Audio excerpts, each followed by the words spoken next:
इनकर मरद होके के नाते अब घर के मालिक हम बानी। अब ऑर्डर इनकर ना हमार चली, हमारा के निकाले बोलो तो नहीं लोग के निकाल दे। नहीं मालिक। अरे नहीं। हाँ, तू मुंह का देखा तारी रे हैं? जो हमरा खातिर पानी लेके आओ। पानी? मैं तो तुम्हें जहर दूंगी। क्या देंगी?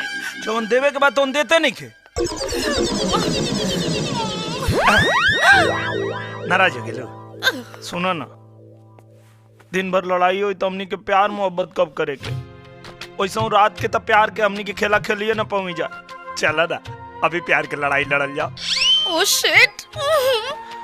सोना, सुहाग रात तो सबे मनावला, हमनी के सुहाग दिन मनावल जाओ।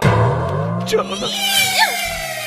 चाचा जी। हाँ जी। इस बदतमीज आदमी को अभी के अभी यहाँ से बाहर निकालिए। अरे नहीं बेटा जी, अपने पति को बदतमीज नहीं कहते, उससे शराफत से पेश आते हैं। पति माय फुट। और मुझे तो लगता है आप भी इससे मिले हुए हैं।